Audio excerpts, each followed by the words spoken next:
Hello everybody. So today in our class let's discuss the topic vegetative propagation. Okay? So as already studied in our last class, we have discussed about the different types of reproduction methods, isn't it? We have discussed the asexual reproduction.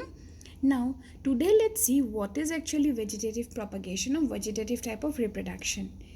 Now here, this particular type of propagation, it involves the formation of new ones from the somatic buds. Okay, that means the vegetative parts, somatic cells, they will help in the development of new individuals.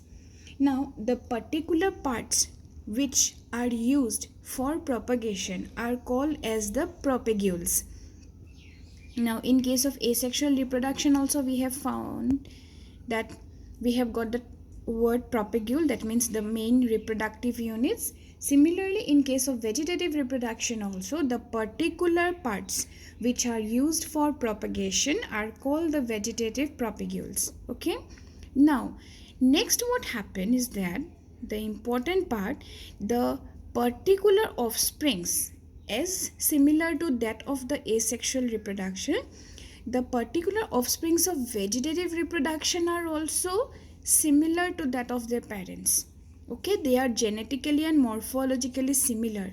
They show uniformity. That's why the particular offsprings are called clones. Okay, these are all similar to their parents.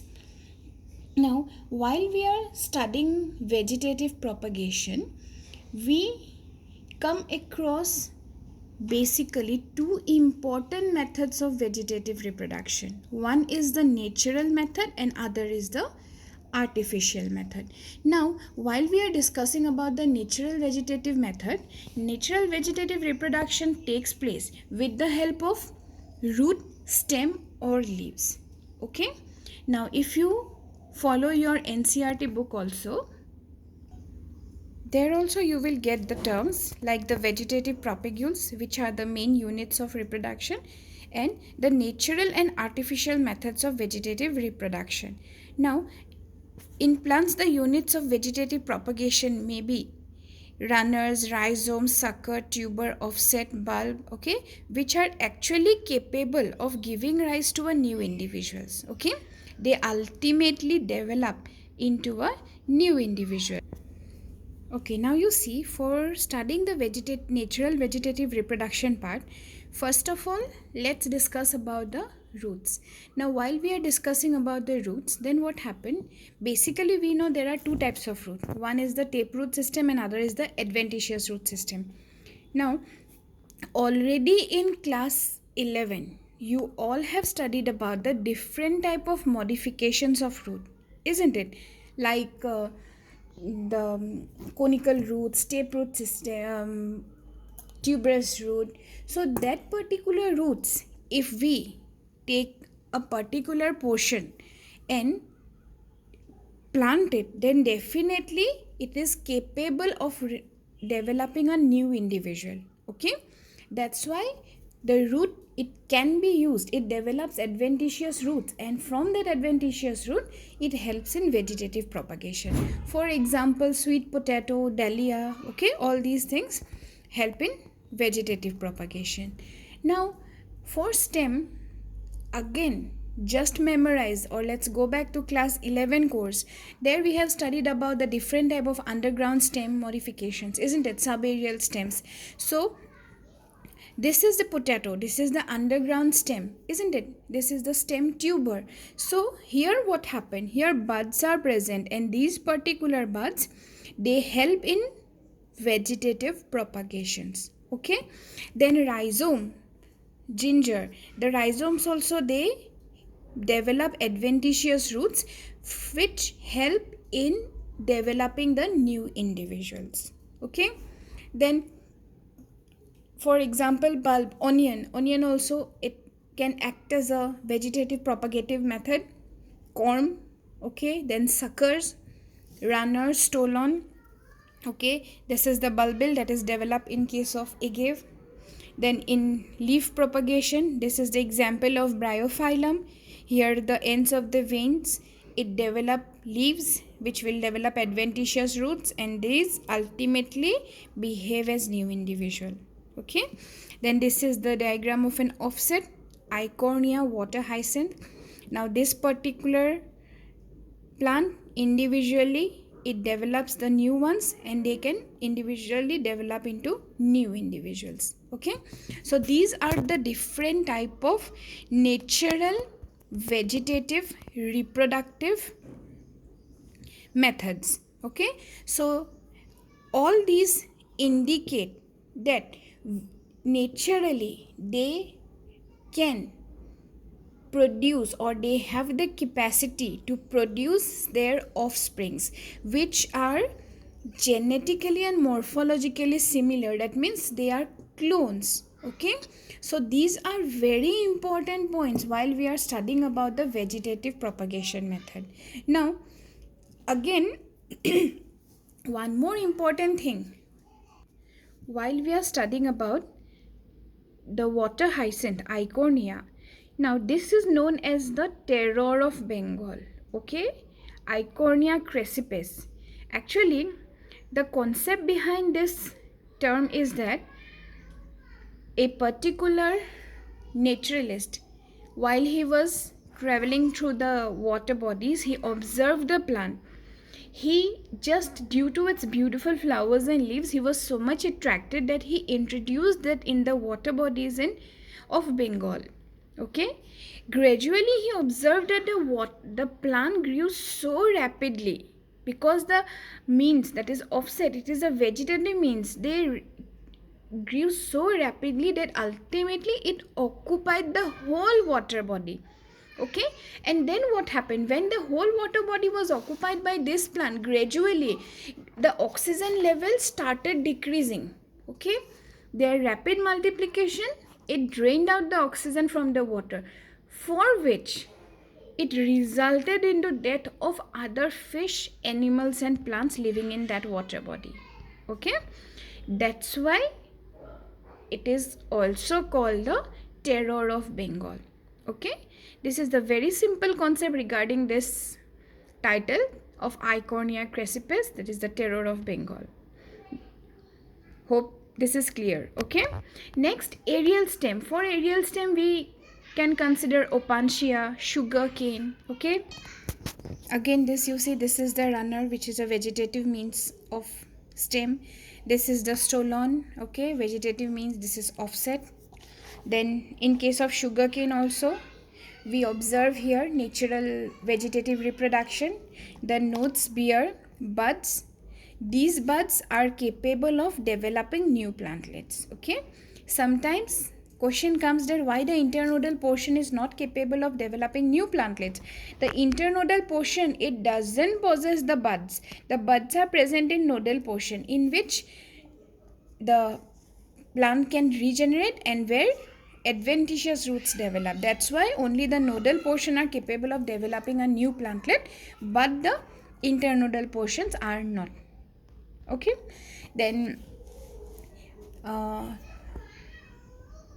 okay, now these are the all total natural asexual vegetative reproductive means. Now after this, let's discuss about the artificial methods. Okay, so while we are discussing about artificial vegetative propagation, this is also called horticultural method. Okay, horticultural method means here artificially the plants are grown. Now while we are growing the plants, so we have to make sure that the soil which we are using in it is enriched with all the nutrients, plus rooting hormones are to be provided. Okay, so first method of artificial vegetative propagation is the cutting. Now cutting means a mature branch with buds are cut and they are planted in the soil, which consists of nutrients, a good quality soil, plus here rooting hormones are given. Now rooting hormones basically NAA, naphthalene acetic acid, and indole butyric acid. These type of root promoting hormones are given, which will help in developing the roots of the cuttings. Okay, now the cuttings may be either root cutting, stem cutting or leaf cutting. Now for root cutting, example like raspberry. For stem cutting, example it may be grape, citrus. For leaf cutting, it may be snake plant, okay, sansevieria. So all these are the different types of cutting. So this normally we also observe in our gardens also. Maybe you have seen your mother cutting a rose or hibiscus mature branch with buds and just planting in the soil. Gradually it develops into a new plantlet, isn't it? That is the simple concept. But when we are commercially using it, definitely the amount of cuttings we are giving, we need 100% result from each cutting, isn't it? That's why when we are doing it commercially or in mass scale production, definitely we will use the rooting hormones, so that all the nutrients are provided in the soil, such that each and every cutting gives its best output. Okay, then the next one is layering. Now layering, it is actually a type of propagation in which it is also called the rooting cutting process. Here the adventitious roots are introduced or induced to develop on a soft stem, okay, while it is still attached to the plant. That means without being removed from the parent plant, the branch will start developing the roots. So how this is possible? So first of all, what happened in case of layering, we will first take a 1-year-old basal branch, okay, which is mature enough to develop adventitious root. Then we will just make a small injury or cut, so that while we are putting it inside the soil, it starts developing roots. Then we will use the grafting clay, okay, which is important for developing of the plant. Then rooting hormones are applied. So these are the basic things needed for the layering process. Now the layering is again divided into several types. So first one is the mound layering, okay. Now here you see this is a mature plantlet, okay. In this plant, what we are doing is that this branch stem is bearing 5 branches, okay, in its top portion. Now we are creating a mound with soil, such that, and just putting a small injury on each branchlet, okay. In each branch we are putting a small injury, a small cut is there, and then we are creating a mound over there. So gradually what happened, each one will develop into new plantlet, okay. Now here also you can observe that this is the main branch, the branch is cut, then a gray mound is there, that means it is covered by the soil properly, and this then stem, the top portion, it will gradually develop new branchlets. So from one particular plant, different shoots are developed, okay. So this type of process is called the mound layering. Got it? The next one is air layering. Air layering is also known as gutti, okay. Sometimes you may find a question, what is gutti or what is the other name of air layering? So here what happened, we are taking a soft branch, okay, which is capable of propagation. In that particular branch, we are cutting the bark part, we are injuring the tissue, okay. And in this tissue, in this branch, we are putting the grafting clay. This grafting clay consists of 1% cow dung, 1% hay, and 2% clay, okay. Together they form the grafting clay that we are using as a plaster in this injured stem, and then we are wrapping it in a polythene. The polythene will help to retain the moisture, okay. It will help to keep it moist for some time, and then we are tying it softly. Gradually from this cut end, adventitious roots will start developing, okay. Once the adventitious roots are developing, then also we have to add here rooting hormones, okay. Only then the root promotion will take place. Then gradually what happened, this branch will behave as a new individual. Later we can just cut it and grow it in different place, and this will completely behave as a new individual. Okay, so this process is called the air layering or gutty. Next is the serpentine layering or simple layering. Okay, in simple layering, here we are taking the basal branch which is mature enough to develop new plantlets. So in this mature branch, we are bending the branch inside the soil. We are injuring the portion, okay, and then we are putting it inside the soil, but the tip portion with the axial parts is put outside the soil. But one thing is to be remembered: whenever we are inserting the stem inside the soil, a weight is applied. Why this weight is applied? Because the stem will have a tendency to go upwards again, isn't it?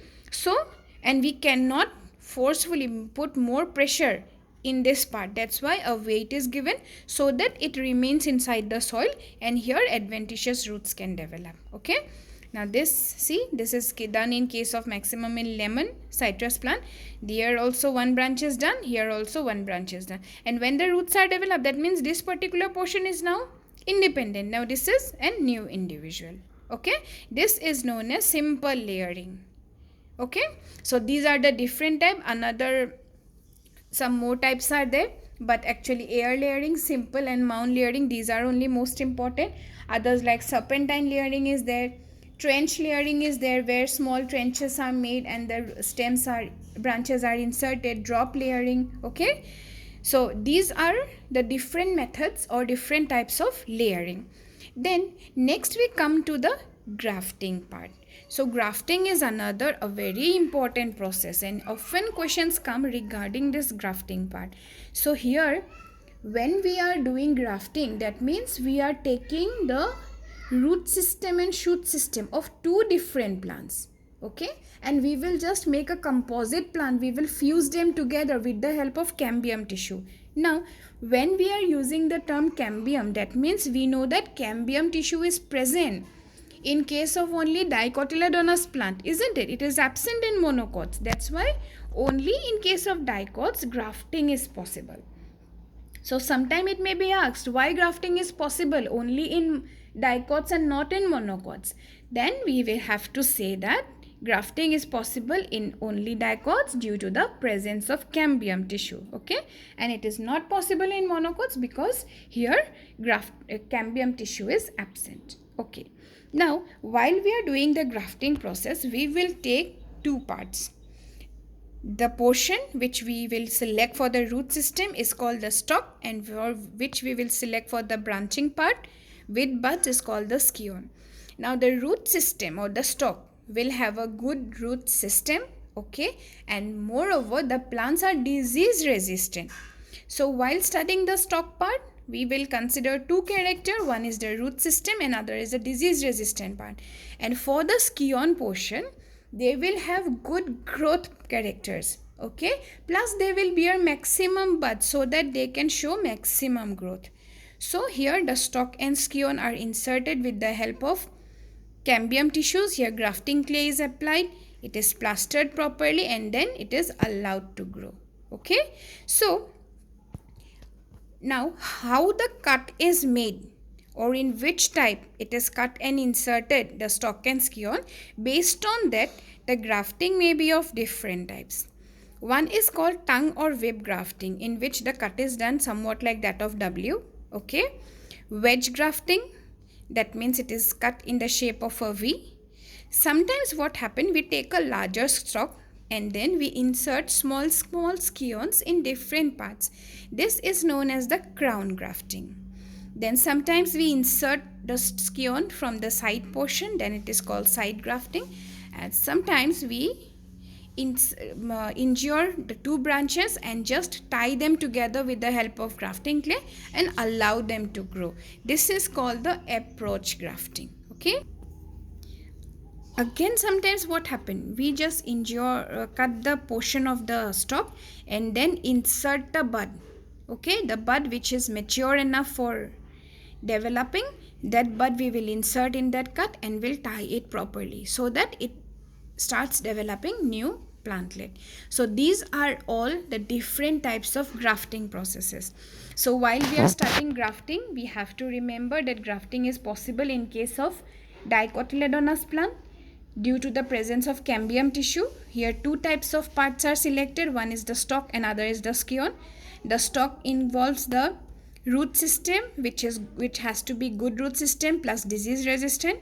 Scion, that is the upper portion, it should have maximum buds so that it can show good growth. Okay, so these are the different types of natural and artificial vegetative or propagation methods. Okay, now another artificial method is the micropropagation or tissue culture. Here we are using the apical portion, that means the cells which consist of meristematic tissue, as mode of reproduction, and this is done in the laboratory condition in complete aseptic conditions. Okay, so the plantlet that will be developed will have all the genetic constituents as that of the parents. It will be 100% similar. Okay, and this is completely done within the laboratory, and after the plantlets have grown, they are shifted to the nursery and ultimately to the outside environment. That is called micropropagation or the tissue culture technique. Okay, now while we are doing the different type of vegetative methods, some advantages are also observed. For example, this is very fast developing process. Okay, it can multiply very rapidly, and for some plants like sugarcane, banana, which do not have any other method of reproduction, this is the only means of propagation. Okay, then the plants develop, these will be all disease free and they have 100% survival rate.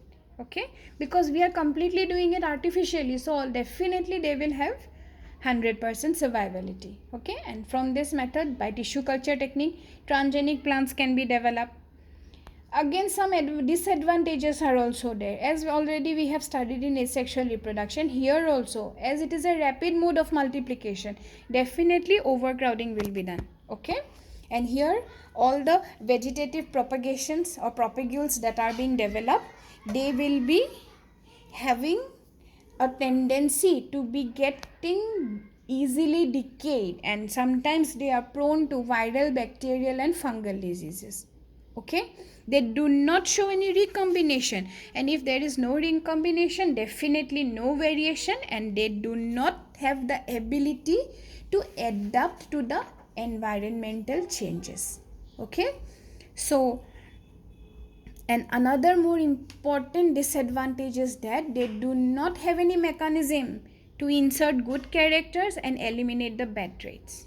Okay, if we are doing a sexual reproduction, definitely we can eliminate bad one and insert the good one, but here there is no any mechanism for doing such things.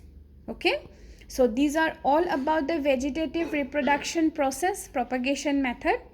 So what we have studied in this class is the natural method of vegetative propagation, the artificial methods of vegetative propagation. Here the examples are very important. Each and every term examples you have to know. In earlier class also I haven't told you that asexual reproduction examples you have to memorize them properly. Advantage and disadvantages you have to see them properly. Okay, and if all these are clear to you, then we can proceed to the complex part, that is the sexual reproduction part. Okay, hope this video is clear to you. Go through it properly, go through the books and the notes that are provided. So if you have any problem, then consult.